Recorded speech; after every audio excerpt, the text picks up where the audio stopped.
oração nossa. Senhor, ensina-nos a orar sem esquecer o trabalho, a dar sem olhar a quem, a servir sem perguntar até quando, a sofrer sem magoar, seja quem for, a progredir sem perder a simplicidade, a semear o bem sem pensar nos resultados, a desculpar sem condições, a marchar para a frente sem contar os obstáculos, a ver sem malícia, a escutar sem corromper os assuntos, a falar sem ferir, a compreender o próximo sem exigir entendimento, a respeitar os semelhantes sem reclamar consideração, a dar o melhor de nós, além da execução do próprio dever, sem cobrar taxas de reconhecimento. Senhor, fortalece em nós a paciência para com as dificuldades dos outros, assim como precisamos da paciência dos outros para com as nossas próprias dificuldades. Ajuda-nos para que a ninguém façamos aquilo que não desejamos para nós. Auxilia-nos, sobretudo, a reconhecer que a nossa felicidade mais alta será, invariavelmente, aquela de cumprir-te os desígnios, onde e como queiras, hoje, agora e sempre.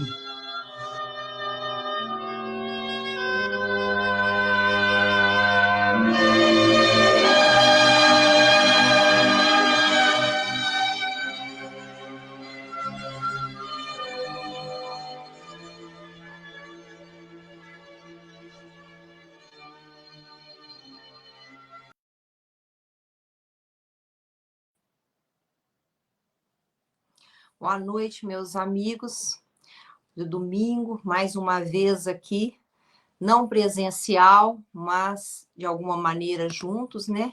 Hoje nós estamos sem a Júlia está acometida com o corona, com o Covid, então, inclusive na hora da oração, nós vamos fazer uma vibração para ela, para que ela fique boa logo e possa retornar com a gente aqui aos domingos, que ela faz muita falta.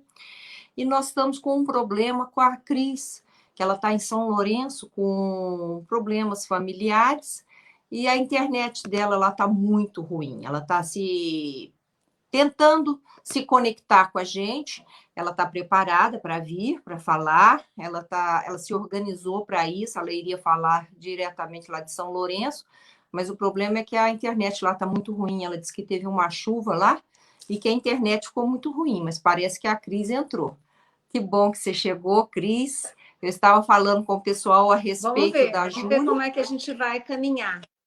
Isso, eu falei com o pessoal que a Júlia não vai estar com a gente hoje, que ela está com Covid, e que nós vamos aproveitar e levar os pensamentos a ela, fazer uma vibração de cura, para que no próximo domingo ela possa estar com a gente, para que ela fique boa logo. Então, Cris, é com você hoje, viu? Deus... Obrigada, Sandra.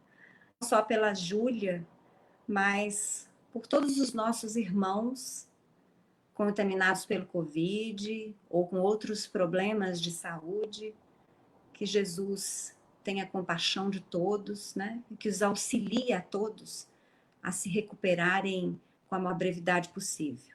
A Júlia, em especial, nós sentimos muito a falta dela. E pensando na ausência dela nessa noite, eu pensei em iniciar minha fala nesse estudo, que é o convite ao recato de Joana de Ângeles, com uma metodologia que ela costuma trazer. Se nós buscássemos no dicionário entender esse termo recato, nós iríamos ler precaução para evitar dano, transtorno ou perigo, cautela, resguardo, prudência, característica do que é decente, do que tem pureza, honestidade, de pudor, de modéstia. Então, a princípio, eu não sei a opinião da Sandra, nem da Marina, nossa diretora estar. Mas eu achei tão difícil o estudo dessa noite, porque, a princípio, quando você vê a palavra recato, a primeira palavra que surge na gente, vamos dizer assim, é a descrição no vestir. E quando a gente lê algumas frases de Joana, começa mais ou menos o seu texto, a gente fica assim meio em dúvida, mas será que ela está falando só disso? Ou será que ela está falando de recato de forma mais profunda? Falando de recato como essa prudência do ser, como a honestidade do ser, como a pureza do ser, como uma precaução para evitar um dano. Eu acabei optando por essa interpretação, por esse olhar.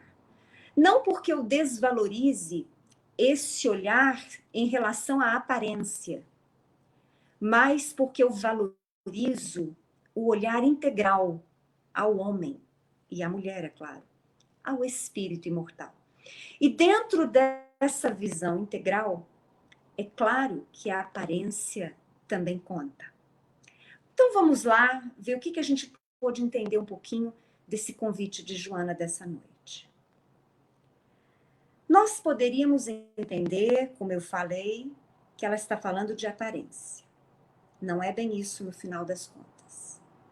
Emmanuel, por sua vez, no texto Basta Pouco, que nós vamos encontrar no livro Caminho, Verdade e Vida, Emmanuel nos diz que as criaturas vulgares, isso são palavras de Emmanuel, só entendem os que se impõem aos demais, ainda que para isso sejam compelidas a ouvir sentenças tirânicas, proferidas em tribunais sanguinolentos.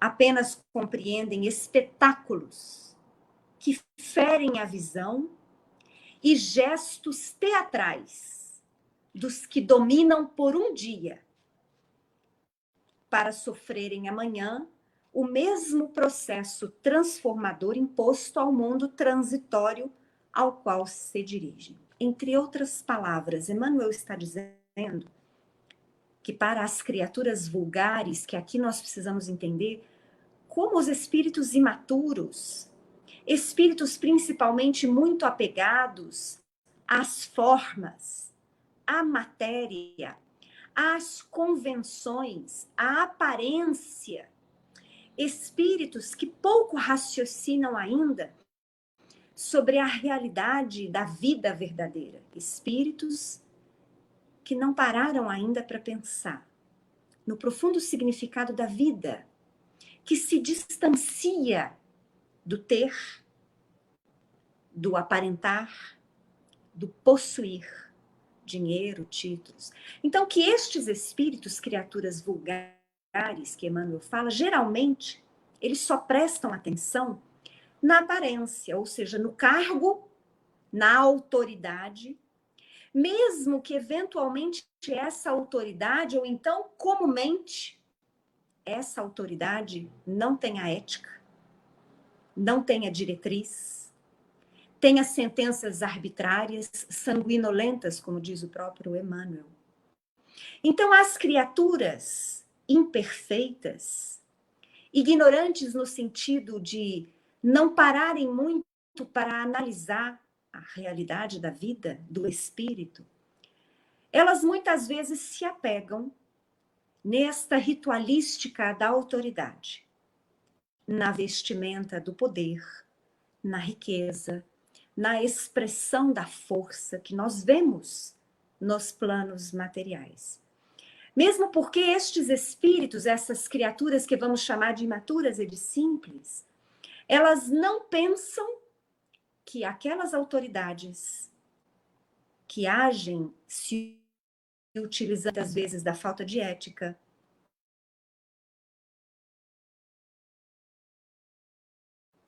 é bem que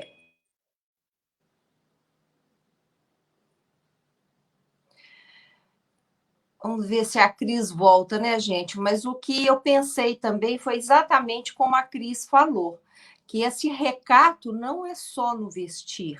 Esse recato, ele está no homem integral. Esse recato é na maneira de ser, é na prudência, é no vestir, é na sexualidade, é na alimentação, é na convivência, é no todo, no sujeito integral. Tanto é assim que a Cris, quando ela pensou no... Ela fala que no recato, na primeira frase, Joana começa essa lição, convite ao recato, a primeira frase dela é a seguinte: atormentados não conseguem distinguir as fronteiras que existem entre o estético e o ridículo, ultrapassando-as a largos passos, de modo a mergulharem nos fundos fossos da esquisitice. Então, quando ela introduz a lição com esse parágrafo, nos dá a entender, talvez por isso a Cristiane ficou na dúvida, nos dá a entender que esse recato é com aparência. E faz muito sentido. Todos nós conhecemos aquele ditado, né, que nos diz que a diferença entre uma diva e um palhaço está na quantidade de maquiagem, não é mesmo? Então, eu posso me tornar uma diva dependendo da forma como eu uso a maquiagem, ou eu posso me tornar uma palhaça dependendo da quantidade ou da forma como eu uso essa mesma maquiagem. É a dose, é a forma, é a quantidade. Então, a gente pensa que vai por aí, mas no decorrer da lição, a gente percebe que não é esse o ponto que a Joana está colocando, que é esse o ponto que a Cris fala, do todo, o recato na postura de vida. Então, que bom que a Cris voltou, que ela pode continuar, porque nós estamos gostando muito. Cris, a bola é sua. Hoje, acho que vai ser um exercício de concentração para mim e para Sandra, né? Porque vamos ficar assim, enquanto a internet aqui em São Lourenço está falhando, eu fico me sujeitando a essas interrupções e a Sandra também, infelizmente. Mas dentro daquilo que eu falava, esse olhar de Emmanuel, então estas pessoas, as que exercem autoridade pela aparência, pela imposição de poder, para aquelas almas simples e ignorantes que aplaudem, que assistem, que se submetem, esquecem elas, que também as autoridades são reféns do processo natural de todos os espíritos, também elas perecerão. Seus cargos desaparecerão na trajetória do espírito e elas mesmas se sujeitarão a colher os frutos, muitas vezes amargos, do seu plantio, que foi recheado da falta de ética, ou da força, ou da tirania. Jesus não. Ele falou a alma imortal. E por isso, com Jesus, nós percebemos que as suas revelações nunca morrem. O mestre provou que não é necessário a evidência social ou econômica para se servir a Deus. Basta os princípios edificantes e simples. Na figura honrada, basta não raro poucos amigos e muita boa vontade. Aquele que busca a lide, lança muitas vezes, aquele que busca, vamos dizer assim, a liderança baseada nas aparências, muitas vezes vai liderar espíritos tão insanos quanto ele mesmo, nos diz Joana.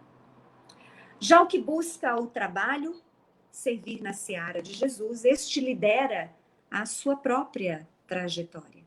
É por isso que o convite de Jesus, e é esse convite multiplicado que traz Joana, porque dessa mensagem, dessa fonte ininterrupta de vida de Jesus, Joana coube de estudar mais detalhadamente, para que ela facilitasse a nossa compreensão. Então, esse convite de Jesus permite que nós sigamos uma trajetória mais feliz. Aparentemente, pode não ser tão feliz para o homem e mulher encarnados, porque repletos das suas dificuldades e muitas vezes de uma vida mais simples, de uma vida sem ostentação, mas muitas vezes recheado dessa consciência mais tranquila daquele que age com prudência, com bom senso, com pureza, com honestidade. Para Joana, então, nós vamos perceber nessa lição que o recato é a atitude moral indispensável para nós todos. Nós que elegemos seguir o convite de Jesus, primeiramente. Nós vamos perceber, então, que o espalhafato, o chamar a atenção, a busca, né, essa busca desenfreada pela atenção, nós estamos vivendo tempos difíceis, em que muitas vezes a gente vai percebendo que nos selfies, nos vídeos próprios, a vida parece ser um mar de rosas, mas todos sabemos que não é. Então, toda essa busca por chamar atenção, por aparentar muitas vezes uma vida que não é real, ela na realidade ela traz desequilíbrio. O convite ao recato de Joana é para que cuidemos de não nos tornar sepulcros caiados, belos por fora, repletos de podridão por dentro. Quer dizer, nos preocupamos em demasia, perdemos muitas horas nos preocupando com a aparência, com o que vamos demonstrar à sociedade. Muitas vezes deixando de refletir quem somos, o que estamos sentindo, quais as nossas dores, as nossas fragilidades e como melhor poderemos trabalhar todas estas dificuldades, vamos dizer assim. De que nos valerá, afinal, a construção exterior, repleta de esquisitices, de fórmulas, de falsificações ou de rituais de purificações? Que nos vale dizer, de que nos vale essa construção vazia, se no nosso interior, se para o meu interior, pouca atenção eu presto. Eu não paro nem para pensar o que eu ando pensando, o que eu ando sentindo e qual a utilidade que eu estou dando à minha vida. Porque nós espíritas, ao mesmo tempo que somos conhecedores das várias experiências reencarnatórias, todos nós sabemos da importância da presente existência. Vocês já devem ter ouvido muitos falarem que nós estamos na nossa melhor experiência reencarnatória. Nós somos hoje o que melhor na fita poderíamos aparentar ser. O que nós sentimos hoje, nós nunca sentimos no passado. A nossa capacidade de pensar, de perdoar, de nos compadecermos, de nos solidarizarmos, nunca foi como aqui é hoje. Ah, mas é claro que nós não somos perfeitos hoje, nós temos inúmeras fraquezas. Imagina então como éramos há 500 anos atrás. Então, essa experiência é importantíssima. Mas o que eu trouxe do texto de Joana é que essa importância que muitas vezes a sociedade dá ao que nós aparentamos ser, para nós espíritas, deve ser tão somente uma consequência da aparência interior que nós precisamos ser. Porque eu preciso ser. Eu não posso só aparentar ser. De que nos vale dezenas de seguidores, aplausos, uma roupa bonita, uma fisionomia serena,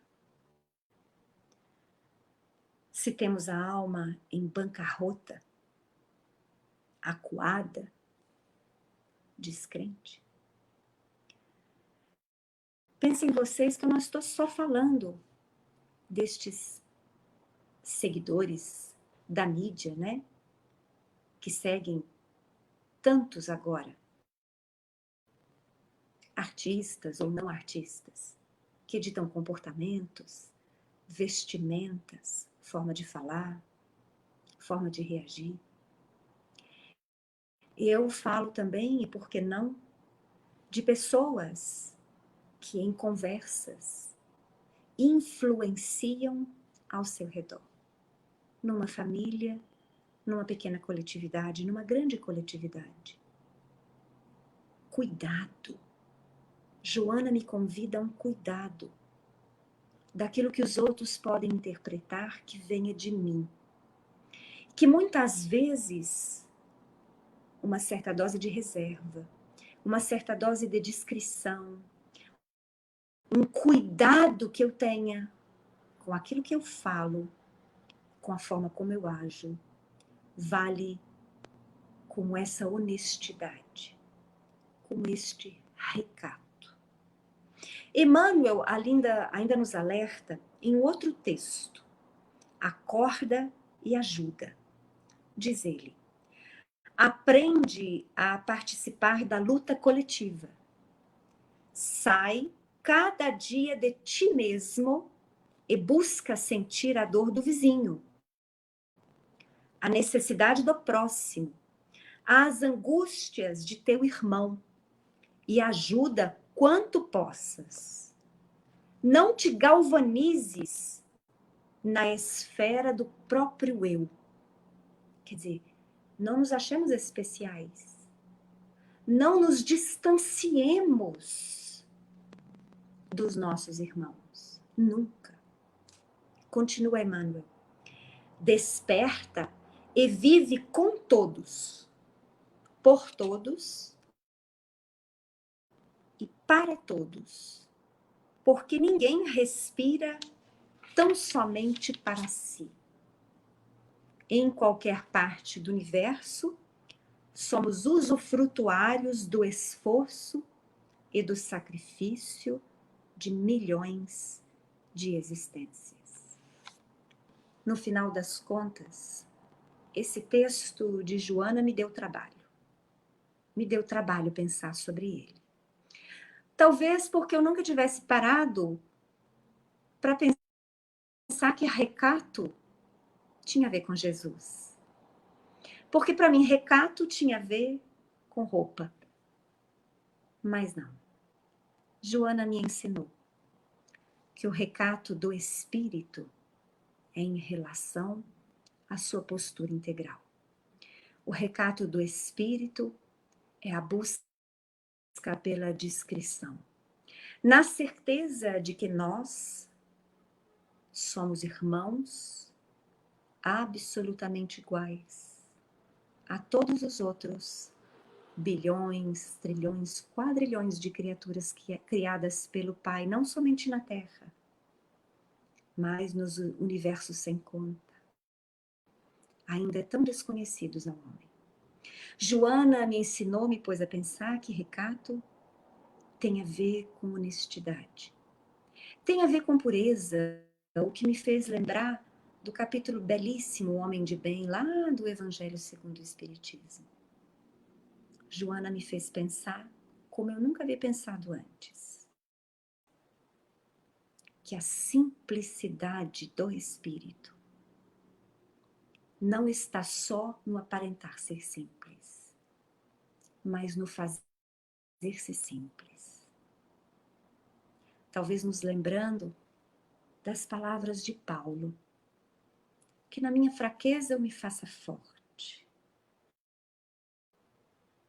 Que quando eu me sentir desamparado nesse momento eu ampare. Esse entendimento. Igualando-me.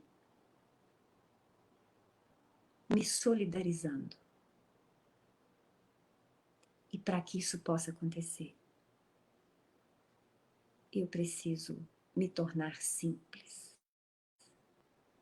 como simples são os meus irmãos em humanidade. Eu vou chamar a Sandra, até que agora a internet cooperou um bom tempo, né? Obrigado pela paciência de todos vocês. Obrigada, Cris. Obrigada mesmo. Me fez pensar também. Eu acho que foi uma explicação muito boa que você nos ofereceu. Quando eu estava preparando a lição de hoje, convite ao recato, eu me detive no pensamento lapidar que a Joana colocou na lição, que é um ensinamento de Paulo de Tarso.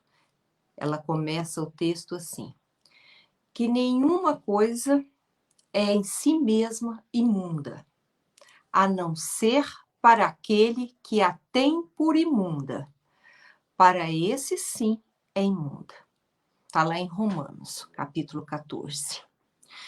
Quando Paulo de Tarso, gente, escreveu essa observação aos romanos, ele se referia à alimentação, que na época representava objeto de áridas discussões entre os judeus e os gentios, né? A respeito se deveriam comer ou não carne, que tipo de asseio que deveria existir antes da alimentação. Então eram assim brigas horrendas a respeito da forma como se alimentar e o que se alimentar. Então, Paulo de Tarso, quando escreveu isso, que nenhuma coisa é em si mesma imunda, a não ser para aquele que a tem por imunda. Para esse, sim, é imunda. Ele fez pensando, ele escreveu essa observação com relação à alimentação. E aí, a hora que eu estava lendo, eu fui procurar em que contexto Paulo de Tarso havia escrito essa observação e vi os ensinamentos que havia sido com relação à alimentação. Eu me lembrei daquela história de Francisco de Assis, me veio nitidamente aquela história de Francisco de Assis, que eu acho ela belíssima. Francisco de Assis estava com os companheiros, com os frades, já num período de jejum prolongado. Eles já estavam há alguns dias em jejum e oração, jejuando e orando. Uma determinada noite de madrugada, Francisco de Assis acorda com um dos colegas, com um frade, chorando copiosamente. Ele acorda com o choro do colega frade. Aí ele vai até o amigo, né? E preocupado, fala: amigo, o que aconteceu? Por que você está chorando dessa forma? E o amigo muito envergonhado. O frade estava muito envergonhado, mas fala para o Francisco. Fala: meu irmão, eu estou com muita fome. Eu não consigo mais jejuar. Eu estou sentindo fome demais. E eu só penso em comer um franguinho. Eu estou com muita vontade de comer um franguinho. Eu estou só pensando nisso, eu não consigo dormir, eu estou com muita fome. Francisco saiu de lá, foi até a cozinha, preparou o franguinho, cozinhou o franguinho e sentou com o frade e comeu o frango.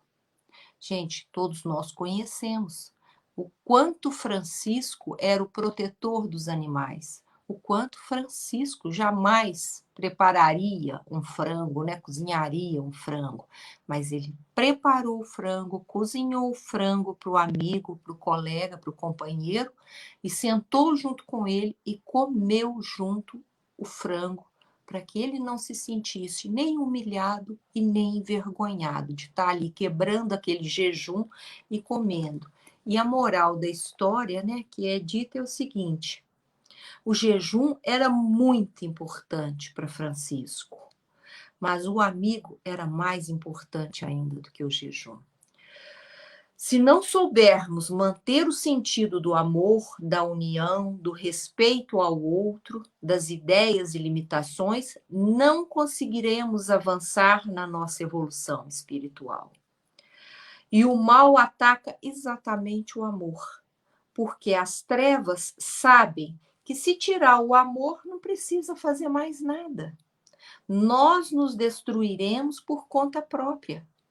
Que possamos jejuar e, se preciso for, quebrar o jejum quantas vezes forem necessárias, por amor, como Francisco nos ensinou. O jejum era importante, mas amar o irmão e os sentimentos daquele irmão era mais importante do que o jejum.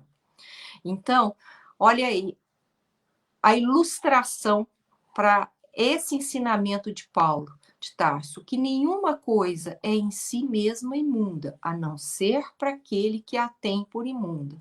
Para esse, sim, vai ser sempre imunda. Então, nós não vamos nos deter na questão da alimentação apenas, como diz a Cris, porque é uma questão integral, é uma postura interna o recado. E nos dias de hoje, gente, o ato de comer já não desperta tantas brigas acirradas, né, tantas polêmicas como despertava naquela época, né? Entretanto, nós podemos tomar o versículo e nós podemos projetá-los em outros setores da nossa vida hoje. Então, foi o que a Joana fez num outro livro dela, uma outra obra, O Despertar do Espírito, que é uma obra belíssima da Joana de Ângeles. Ali, naquele livro, Despertar do Espírito, que também é escrita pela mediunidade do Divaldo, ela trabalha a mesma passagem, o mesmo ensinamento de Paulo de Tarso. Eu sei e estou certo. Ela começa o livro dizendo essa passagem. Eu sei e estou certo no Senhor Jesus, que nenhuma coisa é em si mesma imunda, a não ser para aquele que a tem por imunda. Para esse, sim, é imunda, tá? Ela trabalha esse versículo, gente, em relação à sexualidade, nesse livro, O Despertar do Espírito. Ela trabalha esse ensinamento do Paulo de Tarso com relação à sexualidade. Ali, nesse texto, nesse livro, ela fala que ela pode mesmo afirmar, palavras dela, da Joana, que o comportamento imundo não é o do sexo propriamente dito, porém de quem o vive no seu estágio de evolução e dos seus sentimentos envolvidos ali naquela prática. E quais sentimentos, eu completo, Sandra, e quais sentimentos ele está provocando no outro na hora da prática sexual? Se é de uma forma irresponsável, que ele humilha o outro, que ele desperta no outro um amor, uma paixão e abandona. Então, gente, o que a Joana fala, palavras dela, abram aspas. Eu posso mesmo afirmar que o comportamento imundo não é o do sexo propriamente dito, porém de quem o vive, conforme o seu estágio de evolução e de seus sentimentos envolvidos ali na prática sexual. Então, gente, certamente uma vida saudável é aquela na qual todas as funções orgânicas funcionam normalmente, todas as funções orgânicas, como decorrência de um equilíbrio psicológico que faculta a alegria de viver, realização plena no sujeito. O indivíduo é a medida das suas realizações interiores e de toda a herança que eu carrego no meu inconsciente. O que vale dizer? Que eu sou hoje, como a Cris nos disse, o resultado é a melhor versão, na fita que eu tenho. Hoje eu sou o resultado inevitável de uma longa jornada evolutiva, na qual, passo a passo, eu me libertei do instinto, eu fui me libertando do instinto mediante o uso correto da razão. E dessa razão eu vou passando para a intuição. Então, gente, olhem isso que é importante. Eu sou hoje a melhor versão da minha jornada evolutiva. Eu fui me libertando do instinto através da razão. E aos poucos eu vou me libertando da razão para dar ouvidos à minha intuição. É essa a jornada evolutiva do espírito imortal, tá? Então, funciona assim. O Homo sapiens, ele alcançou, hoje nós estamos no estágio Homo tecnológicos. E vamos ascender para o Homo noéticos. O que é o Homo noéticos? É o homem que tem consciência, que age com consciência, que age com discernimento e que age com a intuição.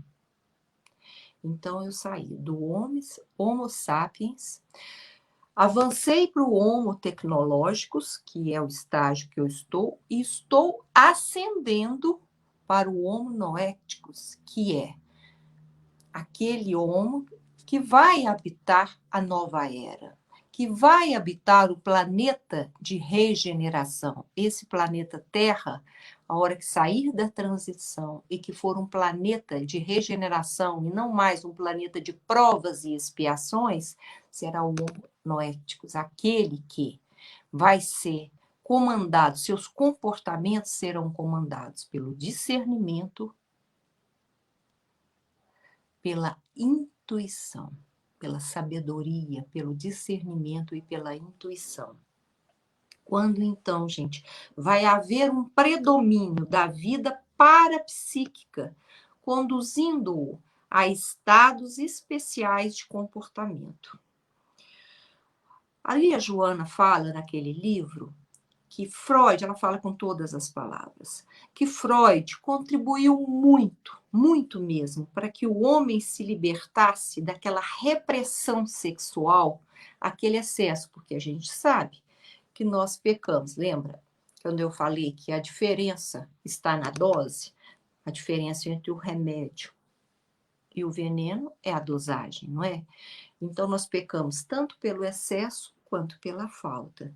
Então, Freud contribuiu muito, que a Joana nos diz nesse livro, que Freud contribuiu muito para que o homem se libertasse da repressão sexual que oprimia a criatura humana, arrancando-o daquela hipocrisia vitoriana e do clero, que era vigente na época.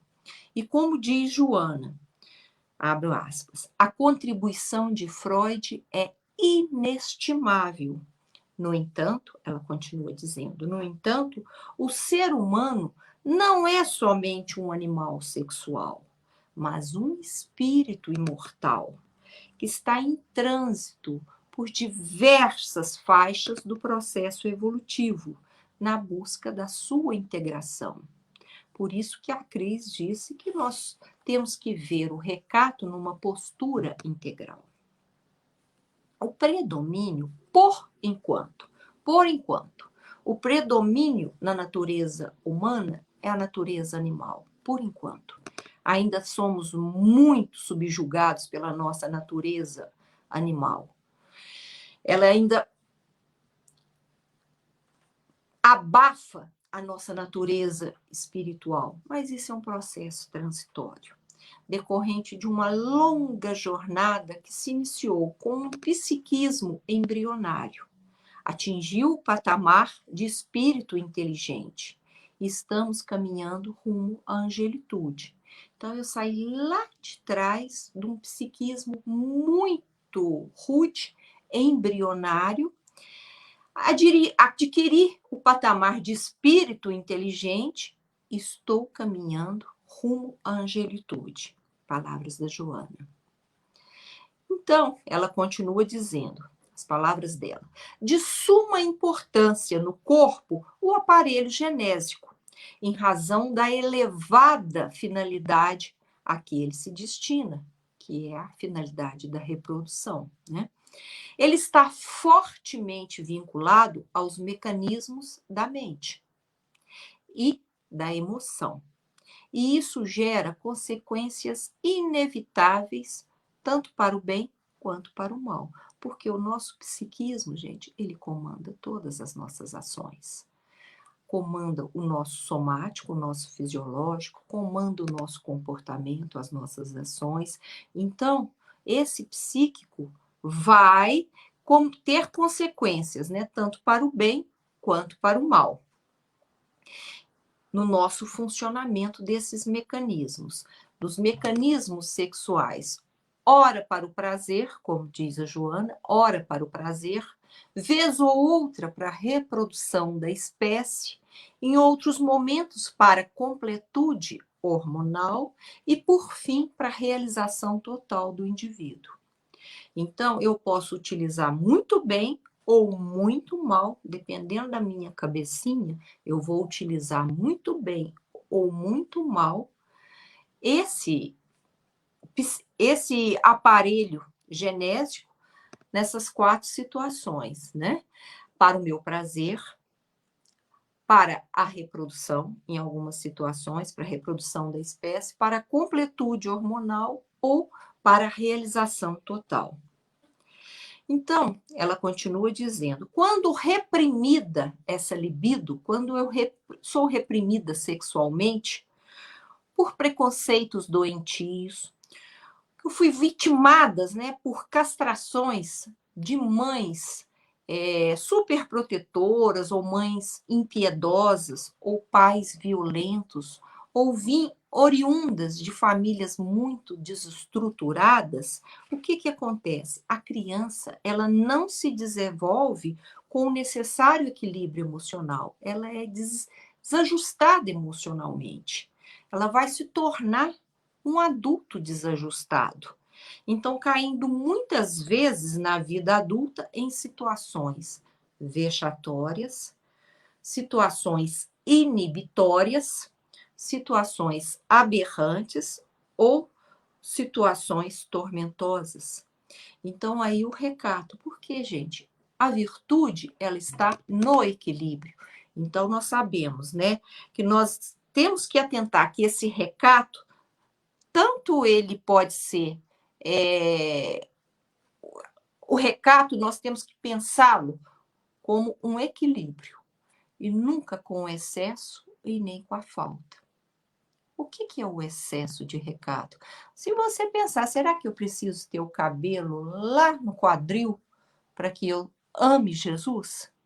Será que eu não posso usar a calça comprida, por exemplo? Tem que ser só vestido ou saia para que eu adore Jesus?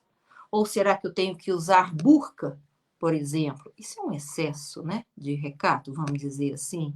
Ou a falta do recato.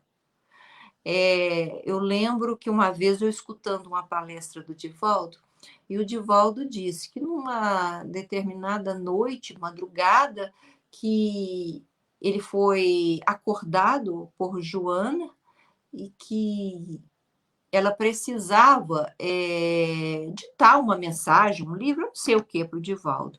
E que o Divaldo falou, a senhora me dá licença que eu vou me vestir, vou tirar o pijama e me vestir.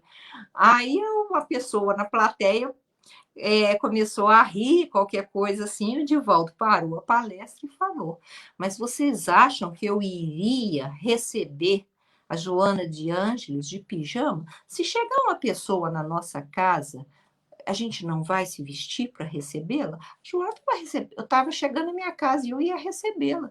Eu precisei me vestir. Então, esse é um recato. Agora, quando eu estou muito desajustada emocionalmente, eu posso pecar pelo excesso de recato ou pela falta de recato. Tá? Então, gente, eu posso estar inibida, reprimida na minha sexualidade, na minha libido, porque fui vítima. O indivíduo passa, então, a ignorar o próprio corpo, ou muitas vezes mesmo a detestá-lo, né? Não compreende os mecanismos, reprimindo a sua libido, o que termina por gerar grandes confusões na sua saúde. A Joana nos lembra. Somatiza os conflitos internos, aqueles conflitos psíquicos, se devo ou se não devo, se posso ou se não posso. Então, eu acabo somatizando esses conflitos internos, esses conflitos psíquicos, e aí aparecem as doenças no corpo, doenças de várias ordens. Eu elaboro enfermidades graves sem solução, que são resolvidas apenas com terapias convenientes, né? Não adianta eu ficar tomando os remédios, procurando, visitando consultórios médicos. Eu preciso da terapia adequada para resolver esse conflito interno, né? Então, gente, o conhecimento desse próprio corpo, a identificação, identificar o meu corpo, conhecer o meu corpo, conhecer as funções que esse corpo tem, o uso equilibrado das possibilidades que esse corpo físico me traz, contribuem para a minha existência harmônica, ampliando o quadro de autorrealização e de bem-estar nessa encarnação, que são metas reais, concretas, metas reais, para nós que aqui estamos encarnados nesse corpo físico, tá? Eu não posso negligenciar as funções do corpo físico. Eu estou aqui e necessito ter uma vida salutar com o meu corpo físico. Concluindo, gente, o sexo existe em função da vida. É necessário o sexo e ele é salutar. E não a vida está em dependência exclusiva do sexo. O ser humano necessita do sexo, mas não deve viver em dependência exclusiva. Isso que ela diz lá no livro, O Despertar do Espírito. Outras finalidades existenciais servem-lhe de objetivo, impulsionando-o a uma vida feliz e plena, através dos ideais e metas, que cada qual se impõe, tornando a função sexual complementar.